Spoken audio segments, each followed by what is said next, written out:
Guys, seru banget nih guys. Ada peristiwa penting nih terkait pertarungan antara Pertamina dengan Menteri Keuangan favorit kita yang namanya Purbaya nih. Kemarin baru aja bikin heboh ketika meeting dengan anggota DPR ya, dia mention beberapa hal yang membuat dia kecewa dengan Pertamina. Dan lu penasaran gak apa sih pandangan dia? Dan kenapa ya sepertinya sedang ada pertarungan nih antara Danantara dan anak-anak perusahaan di bawah Danantara versus Menteri Keuangan Purbaya. Kalau lu penasaran jangan di skip video ini. Let's check this out. Hal tersebut sudah puluhan tahun kan. Kita pernah bangun kilang baru nggak pernah. Sejak itu sampai sekarang nggak pernah bangun kilang baru. Jadi nanti bapak-bapak kalau ibu-ibu ketemu Danantara lagi minta Pertamina bangun kilang baru. Saya pernah waktu saya di Maritim, saya pernah tekan mereka tahun 2018 untuk bangun kilang. Mereka janji mereka akan bangun 7 kilang baru dalam waktu 5 tahun. Sampai sekarang kan nggak ada satupun. Jadi bapak tolong kontrol mereka juga. Dari saya kontrol, dari bapak-bapak juga kontrol, karena kita rugi besar. Karena kita impor dari mana? Dari Singapura, minyak, produk minyaknya. Pabrik pupuk juga. Jadi pada dasarnya kalau gitu sekarang saya bukan juru bayar saja. Saya akan masuk, saya akan lihat mereka jalankan apa enggak proyek-proyek yang diusulkan. Kalau enggak kita potong uangnya juga Pak. Saya kan pengawas, saya ganti aja dirutnya. Artinya timbal balik. Jadi ini saya pikir masukan yang bagus sekali dari DPR. Gimana caranya kita memproduksi, tadi Pak Khairul Imam juga memperbaiki alat-alat produksi, termasuk menyediakan alat produksi yang baru yang selama ini kita gagal membangun. Jadi buat teman-teman yang belum tahu ya, Indonesia ini memang gagal paham sekali nih. Jadi gagal kelola, jadi negara yang betul-betul konyol ya namanya Indonesia ini.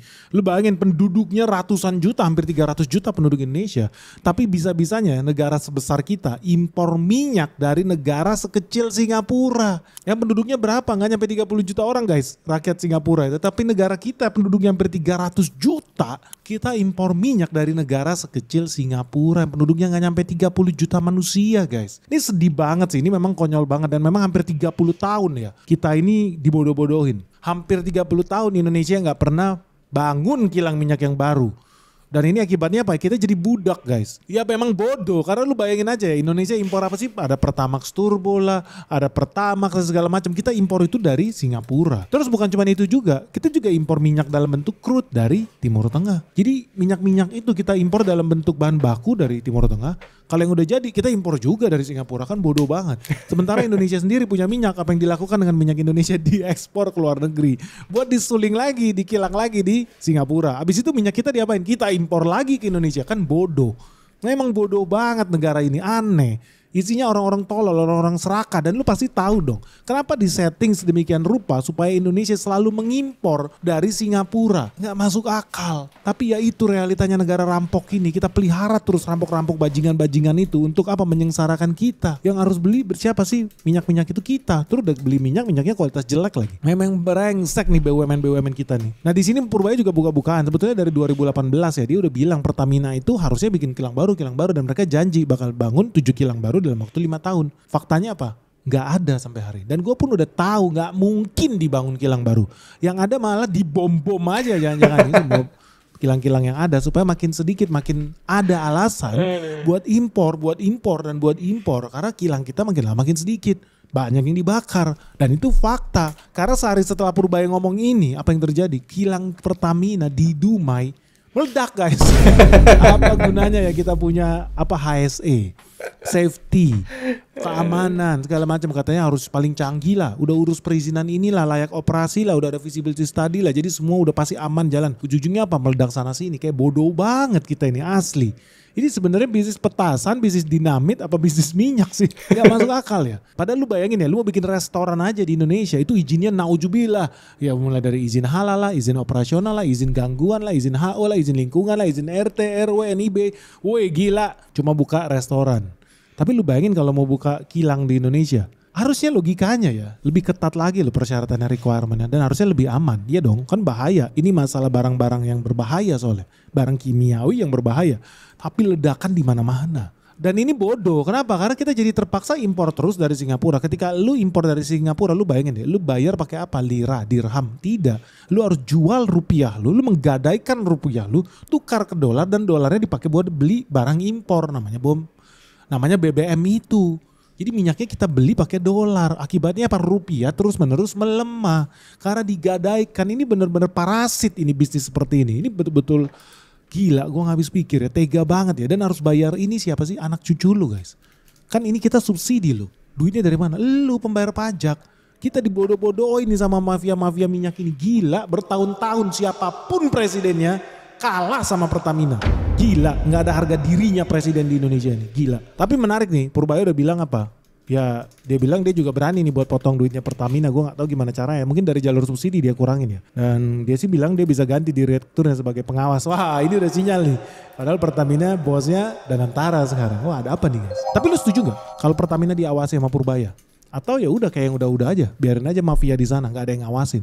Lebih berkuasa dibanding presiden Indonesia. Next. Bukan kita nggak bisa bikin atau kita nggak bisa bikin proyeknya.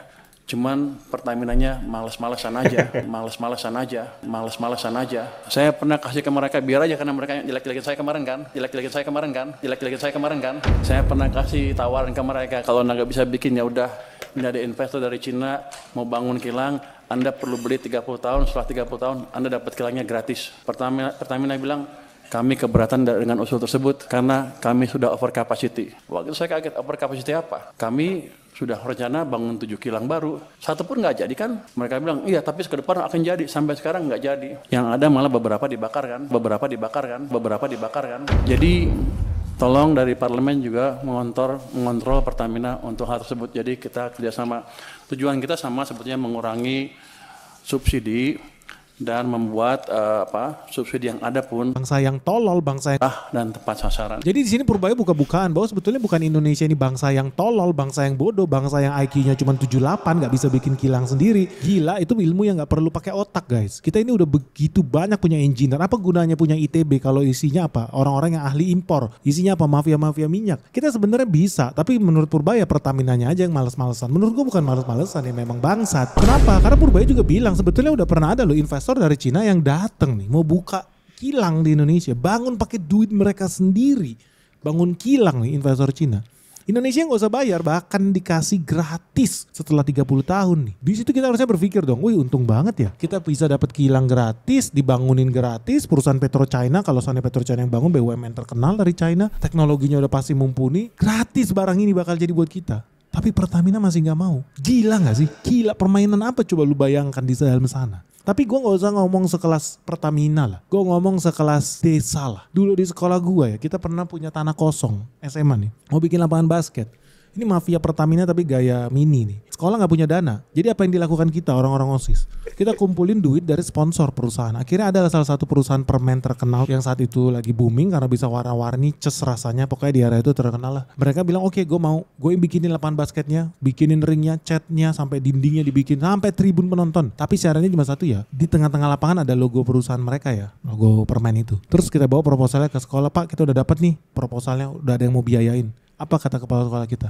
Nggak boleh, enak aja. Kasih duitnya sama saya, nanti saya yang bangunin. Gila, mental mafia. Sampai di level sekolah aja begitu. Ujung-ujungnya apa? Nggak jadi juga. Ya perusahaan juga nggak mau lah. Nanti suruh bayar ke kepala sekolah 200 juta, sama yang dibangun sama kepala sekolah cuma 50 juta. Ujung-ujungnya tadinya harusnya lantainya bagus, dia pakai lantai batako. Tadinya harusnya ringnya dari besi berkualitas 304, tapi tiba-tiba dia ganti besi dari bambu. Ya lu tahu sendiri lah, tapi itulah mentalitas koruptor di Indonesia. Dan ini gue udah lihat dari zaman gue SMA ya, di level kepala sekolah aja udah sedemikian brengsek nih. Makanya gue gak heran kalau kemudian ada BUMN dari Nigeria nih, badan usaha milik Nigeria ya kayak begini nih modelnya nih. Disuruh untung gak mau, disuruh bisnis yang bener gak mau. Mindsetnya apa? Biar negara rugi terus, biar gue bisa rampok terus, gimana caranya membodohi bangsa Indonesia. Ini dibuka bener nih, dibuka-buka belak-belakan nih. Gila gak sih ada pengusaha mau modalin investasi di situ, setelah 30 tahun kilangnya jadi milik lu. Gak mau, gila. Konyol gak sih coba lu pikir. Tapi sampai saat ini ada gak kilang kita? Gak ada kilang baru yang kita punya. Yang mana ada malah kilang yang lama dibakar-bakarin, diledak-ledakin. Kan gila. Dan ini gue bilang dari lama permainan mafia minyak di Indonesia ini betul-betul sadis guys. Nah di sini juga ada fakta baru yang dibawa Purbaya bahwa sebetulnya ya kenapa Pertamina menolak ya, mereka selalu ada alasan. Kita mau buka kilang baru, 7 kilang baru yang... Oke, luar biasa teman-teman ya. Ini saking menyenangkannya kita mendengarkan videonya Om Benix ini ya. Sampai ini udah 9 menit ya. Udah 9 menit kita mendengarkan teman-teman ya. Saking menyenangkannya mendengarkan dia memberikan narasi yang luar biasa ya. Ini udah 162.000 penonton teman-teman ya. Jadi Purbaya ini sekarang lawannya adalah mafia minyak di Indonesia ya. Tadi si Pak Benix, Om Benix ini sudah mengatakan mengenai bodoh, tolol, negara rampok, bajingan, kemudian brengsek, parasit, gila, tega, presiden gak ada harga diri, ganti direktur Pertamina, mafia minyak, bangsat, mental koruptor. Pokoknya semua sumpah serapah, bahkan yang belum pernah gue ucapkan sekalipun, dia sudah ucapkan dalam satu video, teman-teman. Dalam satu video ucapan sumpah serapahnya itu keluar semua, teman-teman ya. Yang belum cuma tai, anjing, babi, yang ini belum keluar, teman-teman. Tapi yang lain udah keluar semua tuh. Kata-kata yang paling menohok udah keluar semua ya. Dalam satu buah video saja ya. Luar biasa si Om Benix ini. Ini adalah sudah hari ke-25 teman-teman ya. Hari ke-25 dari 90 hari di mana gua ikut berpartisipasi dalam mengawal atau mengawasi kinerja Pak Purbaya ya. Karena Pak Purbaya menjanjikan dalam 90 hari negara kita akan lebih baik atau bahkan pertumbuhan ekonomi bisa 5, 6, 7% gitu ya. Nah, dan kita semua termasuk si Om Benix ini juga ikut mengawasi dan ikut mengomentari ya. Kali ini masih mengenai seputar Pertamina versus Purbaya. Gue sih agak-agak was-was ya. Gue sih melihat was-was nih. Purbaya ini mesti dijaga betul-betul ya sama tentara, sama kalau perlu sama tentara, sama polisi ya dijagain ya. Jangan sampai tiba-tiba di tengah jalan didor sama lawan politiknya atau sama mafia minyak atau sama mafia-mafia yang lain ya. Bahaya sekali Purbaya ini. Karena gaya-gaya dia sih santai ya, tetapi kan dia belum betul-betul menghantam si jantung mafianya nih. Begitu dia kehantam jantung mafianya, kalau Purbaya nggak dijaga-jagain sama tentara, ya bisa didor juga nih orang, bahaya sekali ya. Jadi Pak Prabowo ini mesti memperhatikan juga. Ini satu menteri ini out of the box ya. Satu menteri Purbaya ini punya pemikiran yang berbeda. Orangnya senyum-senyum, tetapi di balik itu kan dia punya idealisme juga ya. Dan akan tiba saatnya ketika Purbaya itu betul-betul akan bentrok dengan orang-orang yang status quo, yang tidak mau merubah, yang tidak mau negara lebih baik ya. Sekarang baru ketemu Bahlil ya. Ini ketemu mafia-mafia di Pertamina nih ya. Waduh. Kita tunggu ya, apakah Pak Purbaya berani melakukan sidak ke gedung Pertamina ya. Kalau berani kita pantau terus bagaimana reaksi dari para direksi di Pertamina ya. Lanjut. Di hari ini, hari Sabtu, hari Jumat ya, tanggal 3 Oktober ya. Apa aja berita mengenai Purbaya? Ini Purbaya mengatakan pertumbuhan ekonomi akan tembus 5,5% di kuartal keempat. Kuartal keempat berarti Oktober, November, Desember ya. Kalau Oktober, November, Desember berarti nggak nyampe dong 6-7%. Janjinya 6-7%, lupa.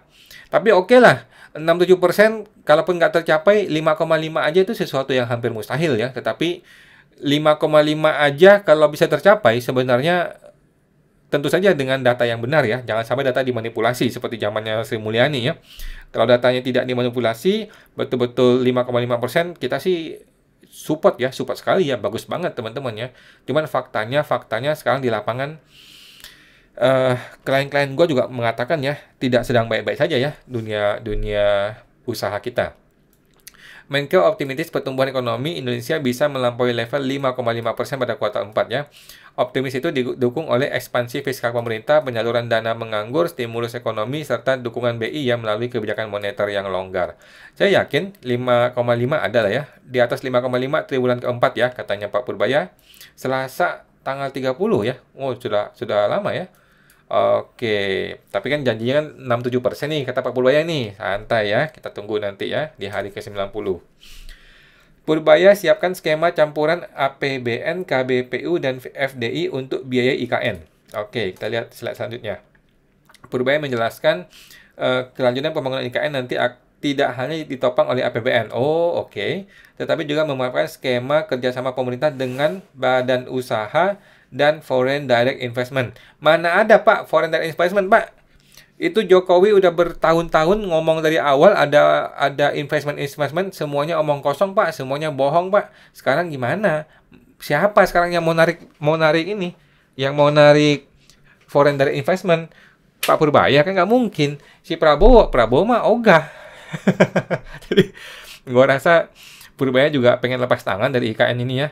Karena IKN ini ngeri-ngeri sedap juga ya. Pernyataan itu disampaikan oleh Purbaya usai menerima kepala IKN Basuki. Oh, berarti pengen lepas tangan ini. Pak Basuki melaporkan progres pembangunan IKN ya. Oke, pembangunan berjalan sesuai arahan Presiden Prabowo dengan program paket yang dikelola OIKN tetap sesuai jalur. Oke. Oke, kita lihat komentar orang. Stop IKN best solution ya untuk ekonomi rakyat saja. Oke. Mantap Pak Menteri ya, ibu kota harus pindah ke daerah yang pendukungnya bermindset maju. Oh gitu. Ibu kota politik. Pembangunan 1000 fokus akan tersiok-siok. Fokus ke perbaikan ekonomi aja dulu Pak, fisik-fisik dilihat dulu. Gue setuju sih ya. Jadi Purbaya kan punya mindset perkembangan ekonomi nih. IKN itu nggak ada hubungannya dengan pertumbuhan ekonomi. Gue rasa Purbaya ini harusnya stop ya. Tetapi kan ini IKN terlalu bermuatan politik dan betul-betul disupport sama Pak Prabowo ya. Walaupun setengah hati, tetapi kan nggak akan di stop ya. Dan gue rasa Purbaya juga nggak berani lawan ya. Kalau dia lawan, wah cilaka juga nih musuhnya Jokowi nih. Oke. Ini mengenai Pak Purbaya ultimatum keras pejabat bea cukai dan pajak ya. Jangan main-main katanya. Kapan ini? Hari ini berarti ya? Pak Menteri, saya makan sini Pak. Oke, ini Saya biasanya sebut soto kudus. Oh, ini ngomong makan makanan dulu nih. Dengar, belum makan. Aduh, masih banyak dalam. Itu dibandas sama Oke, ini. subsidi. Ngomongin Bahlil lagi nih, Bahlil. Bapak mengatakan per tabung 30.000 itu dibandas sama Pak Menteri Bahlil itu, Pak. Pertanyaan bagus sekali. Saya sedang pelajari. Kita pelajari lagi. Mungkin Pak Bahlil betul, tapi kan kita lihat lagi seperti apa. Yang jelas saya dapat angkat dari hitungan staf saya. Nanti kan kita lihat di mana salah pengertian. Tapi harusnya sih pada akhirnya angkanya sama, uangnya itu aja kan. Iya. Nanti kita jelasin seperti apa yang sebetulnya. Termasuk apa yang dikatakan Pak Bahlil salah data itu terkait Saya salah data. Mungkin cara ngelihat datanya beda. Kan hitung-hitungan kan kadang-kadang kalau dari praktek dari akuntan kan sudah kadang-kadang beda cara definisinya. Tapi saya yakin pada akhirnya besarannya sama juga kok. Uangnya ya segitu-segitu aja. Kalau salah hitung bisa nambah duit, saya salah hitung terus bisa uang nambah. Tapi harusnya sama pada akhirnya. Pak, tahun depan sudinya berapa Pak? Angkanya? Ya. Naik sedikit ya? Berapa? Kan sudi sekarang coba kemana-mana aja, angka persisnya agak susah, tapi harusnya naik sedikit sesuai dengan ekspektasi meningkatnya volume konsumsi.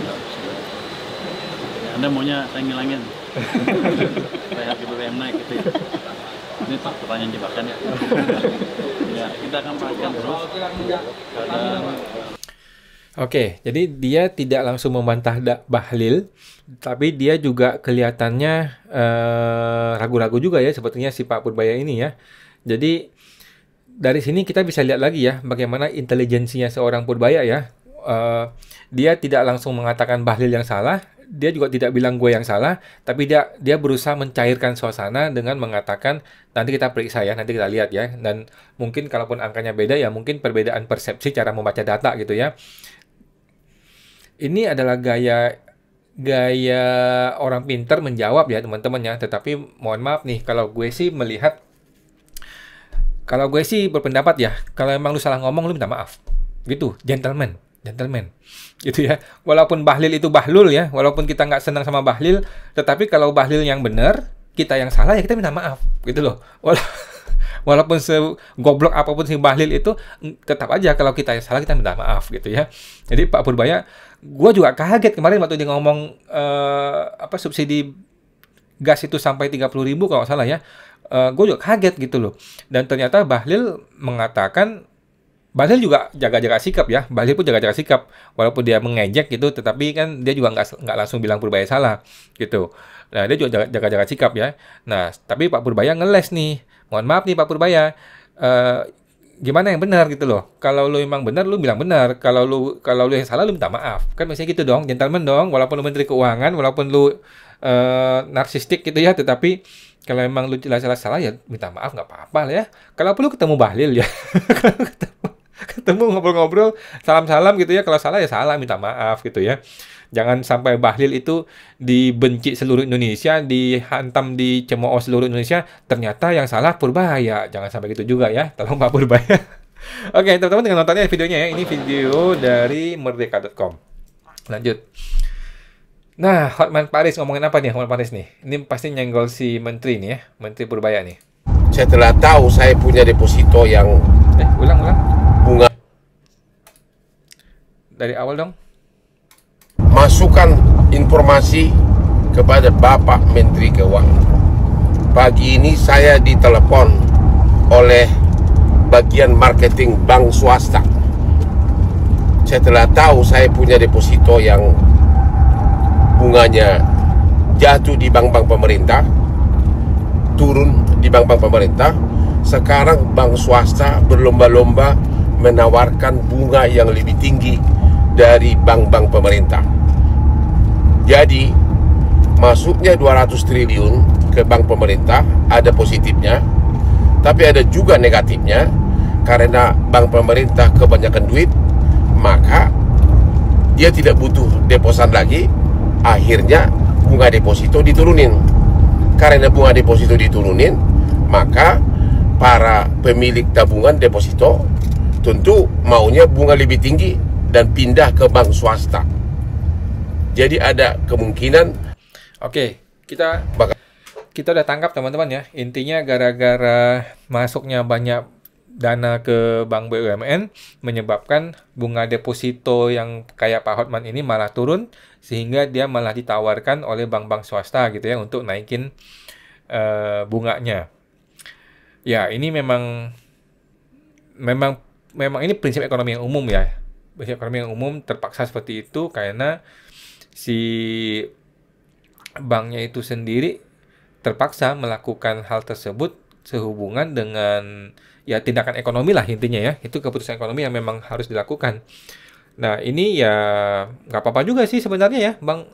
Kalau Pak Hotman mau pindah ke bank swasta ya oke. Cuman si bank BUMN itu juga mesti hati-hati juga ya. Kalau nasabahnya kabur, kemudian uang itu ditarik oleh si Purbaya, wah bisa cilaka ya bank-bank Himbara itu ya. Ya oke lah, seperti itu ya. Itu cuma informasi aja teman-teman ya dari Bang Hotman untuk kita semua. Lanjut. Menke Purbaya perintahkan Dirjen Bea Cukai pelaku impor ilegal jangan lepas. Sadis. Menke mengunjungi kawasan industri tembakau di Kudus ya, Jawa Tengah bersama Direktur Jenderal Bea Cukai, Bapak Budi Utama. Oh, Pak Jaka ya, Pak Jaka Budi Utama. Dalam kunjungannya, Menke perintahkan Bea Cukai menangkap importir ilegal agar pemberantasan produk impor ilegal bisa langsung ke akarnya. Jadi Pak Dirjen, yang gini-gini orang nggak boleh lepas ya. Kalau barang kan gampang, tapi kalau orangnya tetap berkeliaran, besok dia impor ilegal lagi. Oke. Gini loh Pak Purbaya. Mohon maaf nih, aku mesti mengkritik lagi nih Pak Purbaya ya. Jangan kebanyakan ngomong Pak. Pertanyaan gue adalah prakteknya bagaimana? Anda akan melakukan apa untuk mengawasi hal ini? Gitu loh Pak Purbaya. Gitu loh. Kita nggak usah basa-basi deh. Lu tunjuk aja mukanya siapa penjahatnya di Bea Cukai. Orang di sebelah lu. Orang di samping lu itu penjahatnya, bos. Aduh, si Pak Purbaya kayak pura-pura bego ya. Siapa pelaku utamanya? Ya orang-orang Bea Cukai itu sendiri. Aduh. Maksud gue Bea Cukai di Konoha ya Pak Purbaya ya Pak teman-teman ya. Bukan Bea Cukai di Indonesia. Kalau Bea Cukai kayak Pak Jaka ini mah orang bagus, orang pintar, TNI lagi ya. Bagus banget dia. Maksud gue Bea Cukai di Konoha gitu ya. Jadi Pak Purbaya ini boleh ya bernarasi, boleh berbicara yang bagus, yang keren itu boleh, bagus banget ya. Tetapi Pak prakteknya Pak, kinerjanya Pak, prakteknya Pak. Apa yang akan Bapak lakukan dalam rangka untuk menangkap orang-orang ini? Orang-orang ini selama ini berkeliaran dikarenakan sistem bea cukainya yang mempersilahkan mereka melakukan itu. Oke? Sama-sama tahu dong kita Pak ya? SST kita Pak ya? Sama-sama tahu ya? Masa nggak tahu Pak Purbaya? Pasti tahu. Nah, sekarang Bapak mau bilang dia mau ditangkap. Palingan ditangkap kemudian dimintain duit terus disuruh lepas. Paling ditangkap sebentar, kemudian disuruh lu tahan dulu ya 1 bulan ya, nggak usah impor lagi ya. Paling gitu Pak. Terjadi deal-deal di belakang meja, kasih duit selesai Pak. Di Konoha maksud gue ya, di Konoha. Di Indonesia nggak ada begituan. Nah, Jadi Pak Purbaya, lagi-lagi gue mesti mengkritik ya, omongan lu bagus, narasinya bagus, retorikanya bagus, tetapi harus dibarengi dengan teknis-teknis di lapangan. Apa yang akan Bapak lakukan dalam rangka untuk mengejar importer-importer ilegal? Dimulai dari mana? Dimulai dari pemberantasan mafia di dalam internal Bea Cukai, Pak. Bagaimana, Pak? Apa yang akan Bapak lakukan? Sementara orang di samping Anda itu pelaku utamanya, Pak. Gimana dong, Pak Purbaya? Aduh, Purbaya ini. Ia meminta Bea Cukai untuk tidak hanya menyita dan menelusuri pabrik asal barang-barang impor ilegal, tapi juga menelusuri siapa individu atau kelompok yang telah melakukan impor ilegal itu dan memberikan hukuman yang layak pada pelaku. Saya ingin memberi pesan ke importir ilegal. Sekarang nggak bisa lari lagi. Anak buahnya juga jangan main-main. Aduh, Pak Purbaya. Gue itu pernah punya klien rokok, teman-teman ya. Jadi yang namanya mafia rokok itu semua orang tahu siapa orangnya. Semua orang di Bea Cukai tahu siapa orang-orangnya. Kalau mau ditangkap hari ini bisa ditangkap. Pertanyaannya, lu berani tangkap nggak? Lu mau tangkap apa nggak? Kalau tangkap nanti setorannya berhenti. Kalau setorannya berhenti gimana? Itu di negeri Konoha, teman-teman ya. Kalau Indonesia nggak ada yang begitu. Jadi Pak Purbaya, aduh, gue udah belum ketik berapa kali hari kali ini ya. Sekali lagi gue ketik Pak Purbaya ya, ngomong Anda itu bagus, tetapi teknisnya harus dilaksanakan bagaimana. Dan pengawasannya bagaimana. Dan informasi kepada publiknya bagaimana. Kita pengen tahu bagaimana prakteknya di lapangan. Jangan cuma ngomong doang, 1 minggu impor ilegal berhenti, minggu depan jalan lagi impor ilegalnya Pak. Bagaimana Pak? Sistemnya bagaimana yang mau diberesin? Aduh, Pak Purbaya. Kantor Bea Cukai tapi seperti rampok, bukan kata gue ya, katanya si orang ini ya. Barang yang sudah jelas-jelas tertera ada invoice harganya tidak sampai 1,5 juta, tapi dikenakan pajak 4,2 juta. Nah ini kan otak kalian di mana? Ini kan jadi ini nyata teman-teman, ini nyata Pak Purbaya ya, nyata ini ya.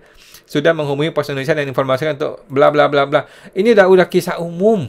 Teman-teman baca sendiri ya, lu baca sendiri teman-teman ya. Udah kisah umum, udah rahasia umum. Tuh, pelakunya dari tim Bea Cukai sendiri Pak Menteri. Tuh, Purbaya. Masa nggak ngerti Pak Purbaya ya? Pura-pura bodoh nih Purbaya ya. Aduh. Jadi Pak Purbaya, jadi gini, harus berani kayak Ahok. Kayak Ahok harus berani.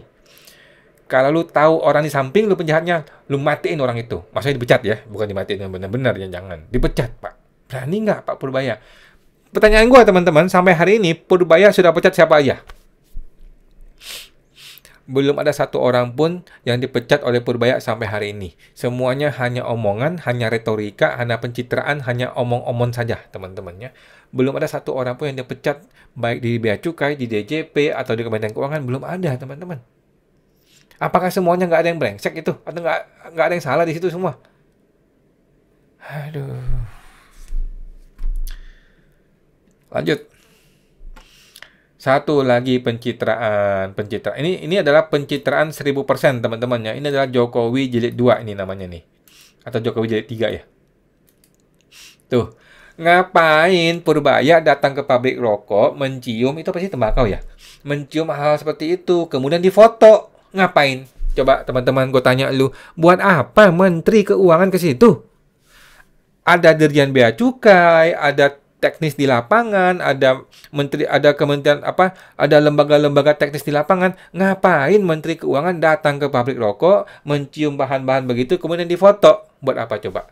Nah, Purbaya ya, sudah hari ke-25 ya Pak Purbaya ya.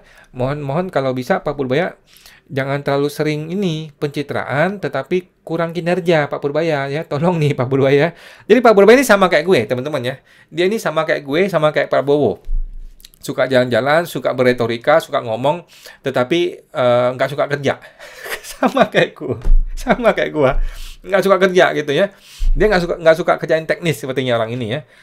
Cuman bagaimanapun yang namanya menteri kan ya harus terlibat dalam teknis ya, terpaksa gitu Pak ya.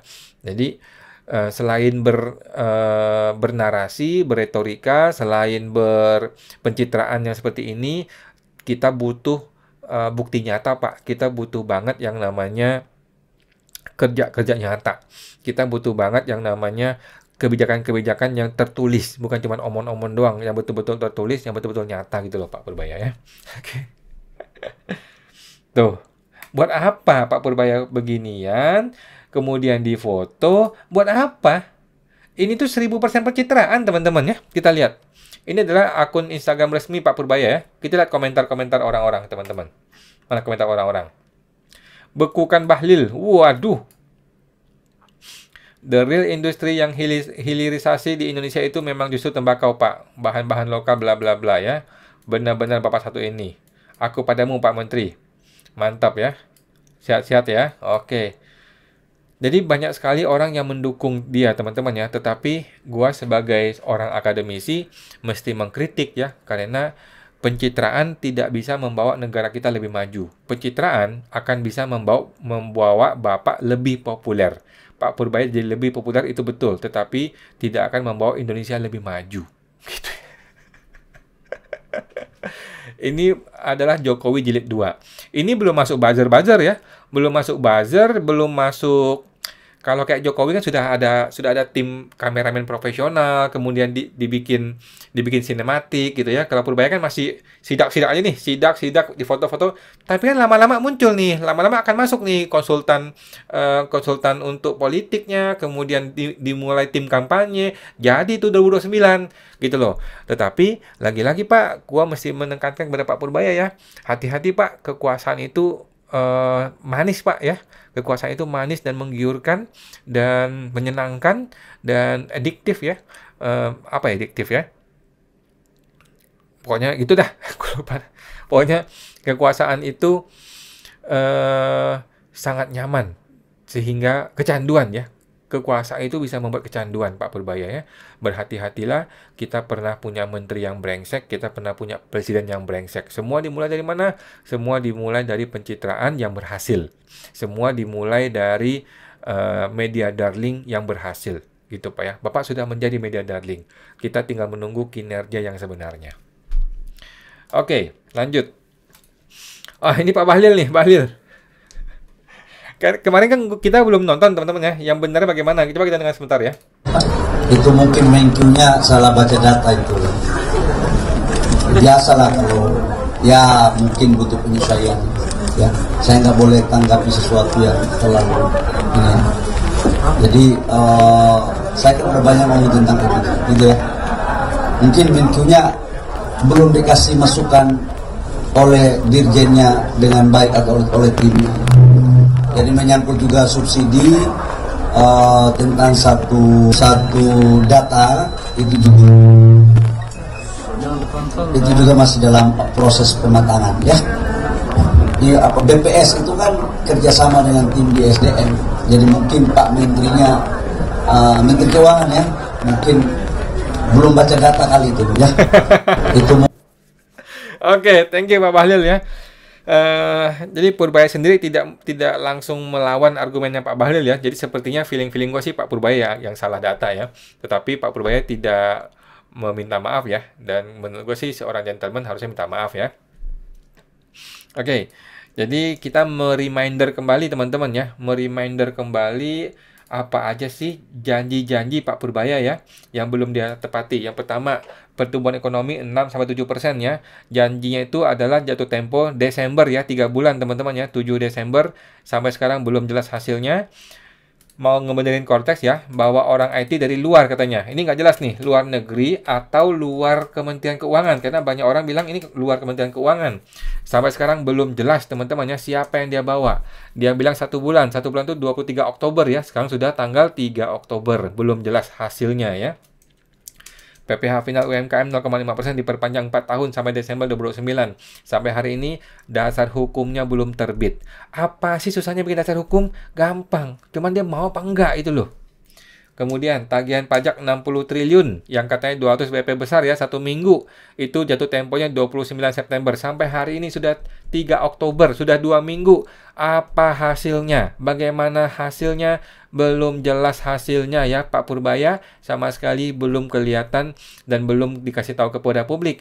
Dari 60 triliun sudah berapa yang tercapai? Kan kemarin dia bilang 5 triliun tuh. 5 triliun mah dari Januari. Kalau yang sejak 1 minggu terakhir itu loh, berapa? Masih belum jelas ya. 200 triliun yang masuk ke bank itu menyebabkan pertumbuhan ekonomi meningkat. Apakah benar? Sampai sekarang belum jelas ya. Sudah disalurkan belum kredit-kreditnya kepada orang-orang? Siapa saja yang dapat kreditnya? Belum jelas. Kemudian pajak marketplace ditunda.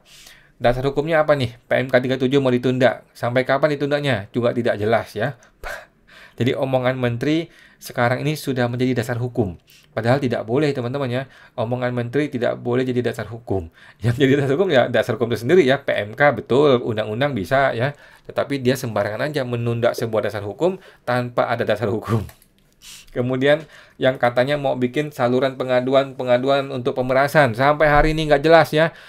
Chattingnya nggak dibalas, DM-nya nggak dibalas, posko pengaduan omong kosong, saluran pengaduan pemerasan di mana? Tidak jelas, tidak ada. Jadi terus terang, Pak Purbaya kinerjanya masih 0. 25 hari beliau bekerja, kinerjanya masih 0% teman-temannya. Masih belum kelihatan jelas. Semuanya masih janji-janji, semuanya masih omon-omon. Mohon maaf ya Pak Purbaya, terlepas dari segala kelebihan dan kekurangan Bapak, kita masih menunggu kinerjanya. Oke? Terakhir teman-teman ya, kita akan dengarkan lagi. Ini lucu-lucuan teman-temannya, lucu-lucuan aja ya. Ya udah masalah hidup, Pak Bahlil. Oh yang kebijakannya Bahlul. Kenapa? Mau klarifikasi harga gas 3 kilo, Pak Purbaya salah data. Cih, ngeles mulu Bapak. Diberi magama kalau mau ngeles Pak. Kalau Pak Purbaya salah data, Bapak klarifikasinya pakai data juga dong. Oke. Kalau ngomong gitu doang, bapaknya Nobita juga bisa. Pak Purbaya bilang, harusnya gas 3 kilo harganya tuh 12.750. Lah, mas saya beli 20.000. 7.000 kemana tuh? Hilang, menguap, apa jatuh di jalan? Bagaimana tuh Pak? 7.000 nih Pak ya, di tangan emak-emak bisa jadi sayur lodeh. Kalau misal nih Pak ya, misal banget misal. Bapak mainin harga gas 3 kilo nih ya. Urusannya sama ibu-ibu Indonesia Pak. Iya. Bapak mau paha dalamnya diempos? Apa mau disabetin pakai sapu lidi betis kirinya? Oke teman-teman ya. Kita masih terus menunggu Pak Purbaya. Sudah 25 hari ya Pak Purbaya. Kita nantikan kinerjanya. Sudah banyak membuat gebrakan dan sudah banyak membuat pencitraan. Seluruh Indonesia sangat cinta sama beliau dan kita masih menunggu. Selain dicintai juga kita berharap beliau betul-betul bekerja, kinerjanya kita tunggu teman-teman ya. Oke, sampai jumpa, semoga terbantu.